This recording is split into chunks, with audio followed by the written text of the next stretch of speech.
द्वापर के सबसे महान योद्धा भीष्म पितामह सरसैया पर पड़े सूर्य के उत्तरायण होने की प्रतीक्षा कर रहे थे।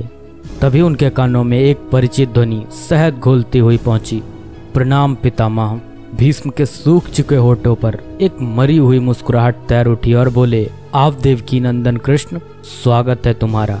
मैं बहुत देर से तुम्हारा ही स्मरण कर रहा था। कृष्ण बोले, क्या कहूँ पितामह, अब तो यह भी नहीं पूछ सकता कि कैसे हैं आप। भीष्म पितामह चुप रहे, कुछ क्षण बाद बोले, कुछ पूछूं के सब, बड़े अच्छे समय से आए हो। संभवतः शरीर छोड़ने के पूर्व मेरे अनेक भ्रम समाप्त हो जाएंगे। कृष्ण बोले, कहिए ना पितामह। भीष्म पितामह ने कहा, एक बात बताओ कृष्ण, तुम तो ईश्वर हो ना। कृष्ण ने बीच में ही टोका और कहा, नहीं पितामह, मैं तो आपका पौत्र हूँ, ईश्वर नहीं।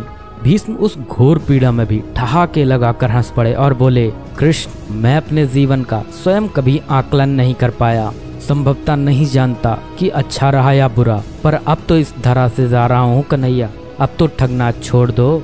कृष्ण भीष्म पितामह के थोड़ा करीब आए और उनका हाथ पकड़कर बोले, कहिए पितामह, क्या पूछना चाहते हैं आप। भीष्म पितामह बोले, एक बात बताओ कन्हैया, इस युद्ध में जो हुआ वो ठीक था क्या। कृष्ण ने कहा, किसकी ओर से पितामह, पांडवों की ओर से या कौरवों की ओर से।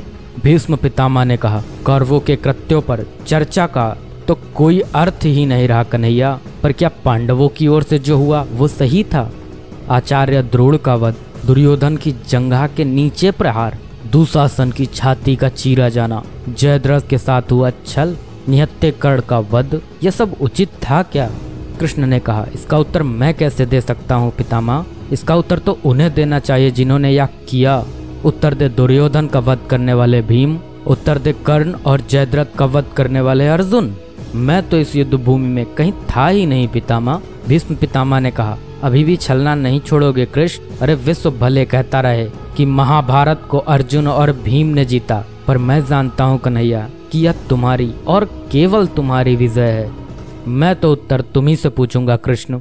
भीष्म पितामह के इतना कहते ही कृष्ण थोड़ा गंभीर स्वर में बोले, तो सुनिए पितामह, कुछ बुरा नहीं हुआ, कुछ अनैतिक नहीं हुआ, वही हुआ जो होना चाहिए। भीष्म पितामह ने कहा, या तुम कह रहे हो केशव, मर्यादा पुरुषोत्तम राम का अवतार कृष्ण कह रहा है। यह छल तो किसी युग में हमारे सनातन संस्कारों का अंग नहीं रहा, फिर यह उचित कैसे हुआ। कृष्ण ने कहा, इतिहास से शिक्षा ली जाती है पितामह, पर निर्णय वर्तमान की परिस्थितियों के आधार पर लेना पड़ता है। हर युग अपने तर्कों पर, अपनी आवश्यकता के आधार पर अपना नायक चुनता है। राम त्रेता युग के नायक थे, मेरे भाग में द्वापर आया था। हम दोनों का निर्णय एक सा नहीं हो सकता पितामह। भीष्म पितामह ने कहा, मैं कुछ समझ नहीं पाया कृष्ण। कृष्ण ने कहा, पितामह, राम और कृष्ण की परिस्थितियों में बहुत अंतर है। राम के युग में खलनायक भी रावण जैसा शिवभक्त होता था, तब रावण जैसी नकारात्मक शक्ति के परिवार में भी विभीषण जैसे संत हुआ करते थे। तब बाली जैसे खलनायक के परिवार में भी तारा जैसी विदुषी स्त्रियां और अंगद जैसे सज्जन पुत्र होते थे। उस युग में खलनायक भी धर्म का ज्ञान रखता था, इसलिए राम ने उनके साथ कहीं छल नहीं किया। किंतु मेरे युग के भाग में कंस, जरासंध, दुर्योधन, दुशासन, शकुनी, जयद्रथ जैसे घोर पापी आए हैं। उनकी समाप्ति के लिए हर छल उचित है पितामह। पाप का अंत आवश्यक है पितामह, वह चाहे जिस विधि से हो।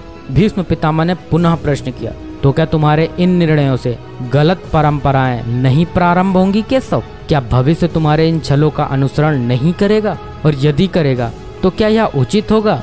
कृष्ण ने कहा, भविष्य तो इससे भी अधिक नकारात्मक आ रहा है पितामह। कलयुग में तो इतने से भी काम नहीं चलेगा, वहाँ मनुष्य को कृष्ण से भी अधिक कठोर होना होगा, नहीं तो धर्म समाप्त हो जाएगा। जब क्रूर और अनैतिक शक्तियाँ सत्य एवं धर्म का समूल नाश करने के लिए आक्रमण कर रही हों, तो नैतिकता अर्थहीन हो जाती है पितामह। तब महत्वपूर्ण होती है विजय, केवल विजय। भविष्य को यह सीखना ही होगा पितामह। भीष्म पितामह ने पूछा, क्या धर्म का भी नाश हो सकता है केशव, और यदि धर्म का नाश होना ही है तो क्या मनुष्य इसे रोक सकता है। कृष्ण ने कहा, सब कुछ ईश्वर के भरोसे छोड़कर बैठना मूर्खता होती है पितामह। ईश्वर स्वयं कुछ नहीं करता, केवल मार्गदर्शन करता है। सब मनुष्य को ही स्वयं करना पड़ता है। आप मुझे भी ईश्वर कहते हैं ना, तो बताइए ना पितामह, मैंने स्वयं इस युद्ध में कुछ किया क्या। सब पांडवों को ही करना पड़ा ना, यही प्रकृति का संविधान है। युद्ध के प्रथम दिन यही तो कहा था मैंने अर्जुन से यही परम सत्य है। कृष्ण की बातों को सुनकर भीष्म पितामह संतुष्ट लग रहे थे। उनकी आंखें धीरे धीरे बंद होने लगी। उन्होंने कहा, चलो कृष्ण, यह इस पृथ्वी पर अंतिम रात्रि है, कल संभवतः चले जाना होगा। अपने इस अभागे भक्त पर कृपा करना कृष्ण। कृष्ण ने मन में ही कुछ कहा और भीष्म को प्रणाम कर लौट चले। पर युद्ध भूमि के उस डरावने अंधकार में भविष्य को जीवन का सबसे बड़ा सूत्र मिल चुका था। जब अनैतिक और क्रूर शक्तियां सत्य और धर्म का विनाश करने के लिए आक्रमण कर रही हों, तो नैतिकता का पाठ आत्मघाती होता है। ईश्वर कुछ भी नहीं करते, ईश्वर सिर्फ राह दिखाते हैं। सब कुछ हमें ही करना पड़ता है और ईश्वर के भरोसे हाथ पर हाथ रख के बैठे रहना मूर्खता होती है।